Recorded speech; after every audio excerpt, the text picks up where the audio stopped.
Remember that thing I said last month about organization being the key? Now you can see why I'm always locked out.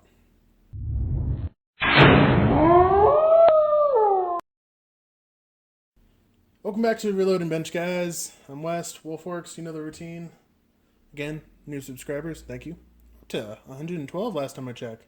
Gotten further than I thought I would, to be honest. What we're going to be doing today is giving a quick overlook at a hand priming tool for reloading. And what we're doing today is a batch of 223 brass. There are multiple ways of doing it, including, and forgive me for my tripod skills here, including using the press. That can be kind of slow and tedious if you don't have the right tools, and I prefer not to go that route myself. And so some of the other ways, other than an expensive bench press, which also takes up a lot of room, as you can see, kind of limited here, you can go with the hand priming tool. Now my kit did come with one, Hornady brand, and I do like Hornady products. I love the press. It works really well. However, and I'll put a picture in here somewhere, I was not a fan of their hand priming tool. I felt, just to sum it up, it was a rushed, pushed product to get out there, and it was just hokey in design. It used a extruded aluminum body. You had to assemble it in pieces like a puzzle, and the trays themselves felt pretty finicky, like you can break off a tab at any moment. You also had to line up a lot of the stuff on the trays. There were nubs and bars and stuff to keep it from popping out the other side. So yeah, you had to deal with that popping open, and also the tray lid cover and the tray itself did not seat close enough to prevent primers from flipping over. Needless to say, I sold it, along with everything else, or a lot of things in my kit. As you can see, we'll pan around. There's like not much left to the kit other than that tray holder, funnel, this little thing, the press itself. Oh, and lube. You can never go wrong with lube. Yeah, so got rid of that, and Bad actually got me this. It's a Lyman hand priming tool. This isn't going to be a full review, mainly because I just got this as an early birthday gift from her. She loves me. She knows. She listens to me rant and picks up on stuff that, I eyeball. And this was definitely one of those things. There are mixed reviews on Amazon. If you want to find out, what works, what doesn't, or what people think, just sit back and hold tight because it's going to be a ride. Anyways, fairly good reviews. A lot of little ones here and there about some quirks with the tool. And actually, some of those quirks can be remedied, and I have faced those quirks, and I will flat out say that they can be frustrating. That's about 15 primers right there that are messed up. The first 12 being from when I first started using this. And I'll be honest, I was actually really close to throwing it out the garage and just walking away from it. And then picking it back up, trying to hide the scuff marks and trying to return it. No, I'm kidding. But I gotta say, after you learn what it's about and helps to read the instructions, I picked this up and just went to town with it. Anyways, I feel it's a really great design. I'll go ahead and take this apart and we'll dive right into this. First off, what I like most about this is, for the most part, it's just a 3-piece design, not including your shell holder here. And everything is contained within itself. The handle is pinned in there. The tool itself is made out of some kind of metal. I want to say aluminum. It's a little heftier. Not enough to fatigue your hand, but it's light but hefty at the same time. You got your little cap, again, metal. Little ball detent to lock it in. And then you got your trays. You get 2 of them. You get a large and small. Be a pistol or rifle. And unlike the Hornady one, and I know it's going to sound like I'm railing on them, but this is just the other one that I had and what I have experience with. You don't have to go chasing around little pins and springs, making sure you have the right setup for the primer size you got. It's all contained. The push rod's in there, the springs in there, and it just utilizes one built system like that. So you slide that in. Take your reloading shell holder. This one's a Lee. And be mindful of this little tab. That is your primer guide tab, and we'll get into that more, but it is pretty thin. And you just slide it on like so, and you're ready to go. Whoops. Now, what I really like, or what really sells me a lot, is the trays. This is a really, really thick and sturdy plastic that they use. This almost feels like polycarbonate. I can't tell you for sure if it is. I'm not an expert in plastic. I'm just going off what some of the other polycarbonate stuff that we have in the house feels like. But it's really well built, really sturdy. I'm going to go ahead and grab a different set because I don't feel like messing with tape on camera. What I really love about the system is, one, its locking mechanism is just this little tab right here. It does what it needs to do for how simple it is. Two, and you'll see in a bit that the plastic, or the upper and the lower, actually fit well enough that it does not allow the primers to flip. Dude, no way. Check that out. All of them, well, except for that little guy, you had to ruin it. But almost all of them facing the right way. I've never had that happen to me before. That's a first. You saw it here. Oh, man. And I apologize right off the bat for any mistakes or whatnot that I make right now, because doing this stuff on camera isn't really the wisest or the safest when reloading. But you can see, closes the gate.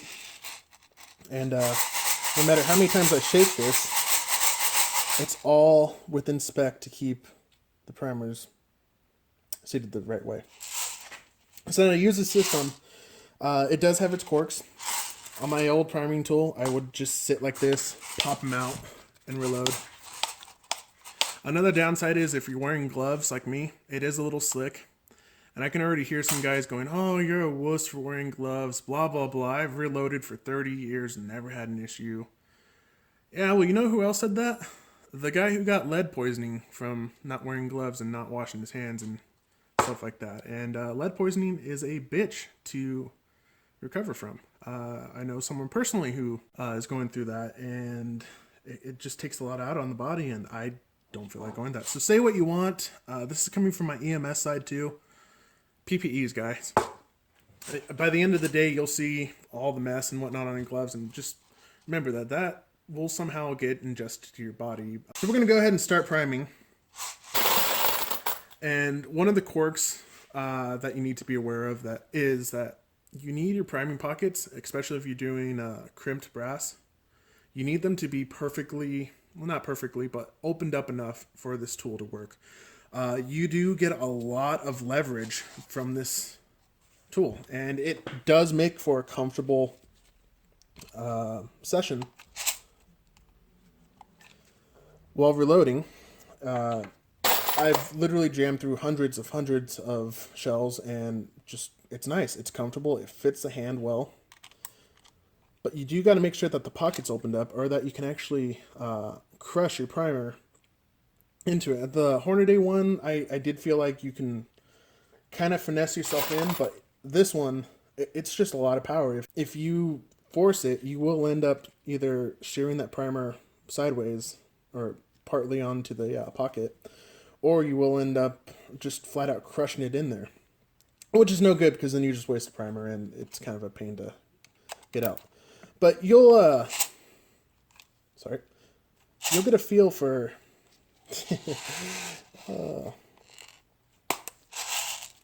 you get a feel for exactly how much pressure is needed.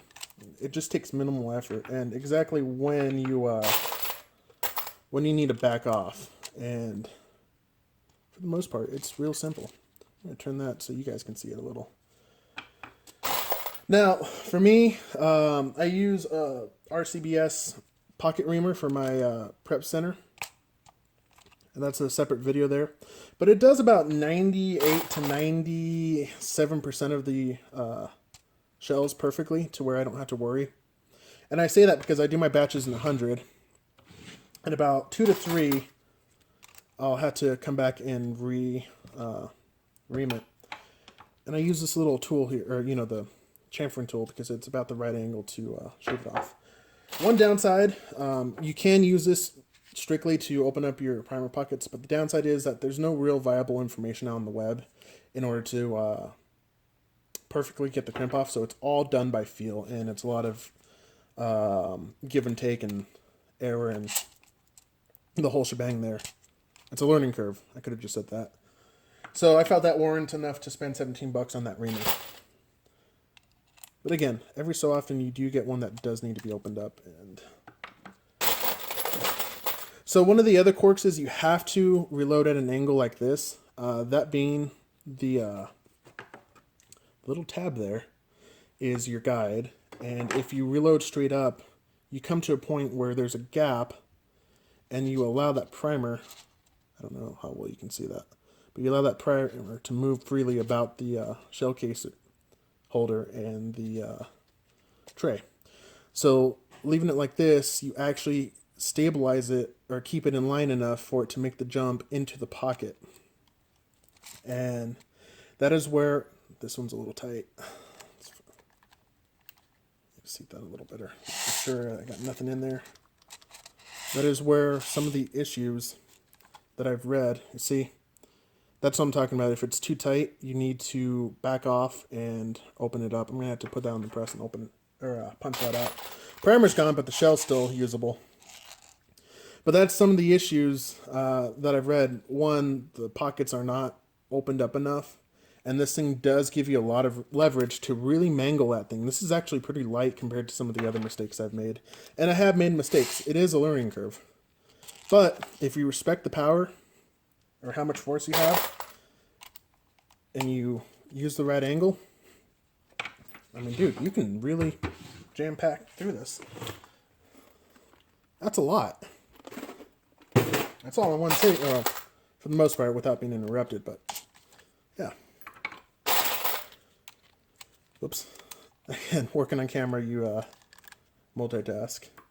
Also, always wear safety glasses when priming. I don't know if anyone's told you that. They should.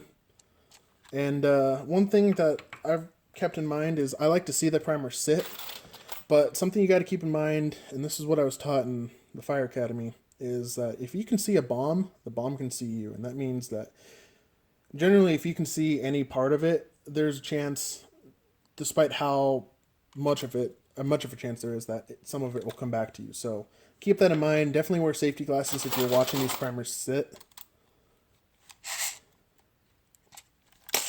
And just play it safe, guys. I mean, we're all here to have fun. It's just like gun safety. This is by no means any excuse not to lax up on your safety awareness.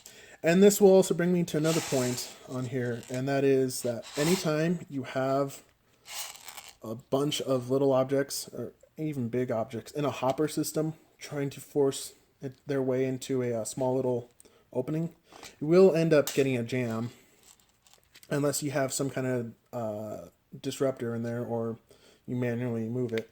And you will have to, from time to time, shake it just to get everything lined up. But remember, only shake it once or twice, because more than 2 times, you're just playing with yourself. Come on. We can have a little humor here, right? But as you can see, I'm just kind of speeding on by on this. It's a really nice tool. I wasn't a fan of holding it like this for a while, but the little amount of effort needed to push these primers in, it's just really nice. It makes for a really comfortable design or feel, and oh, that one went in a little too hard, but we're good. So eventually you will find out that sweet spot of when it's too much and when you can kind of push it in. It's a learning curve. You will mangle primers if you try to press your luck. But you will find that that nice little spot where you can learn real quick whether to keep going or just to back off and set that shell aside for later. She shell, sea shell, blah, blah, blah, blah. I can never. I'm not good at those little. I forgot what they're called, but yeah. All right, so before I push this on to a 20-minute video, this thing's almost addictive. I mean, it's just so easy. A little crunchy, but nice uniform.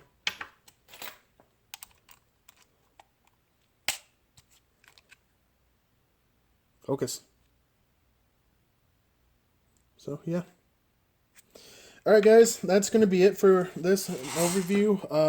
I'm not going to tell you like some kind of score or how many stars or whatnot. I can't even say I'd recommend it right now. I want to say that I would because it's doing really well.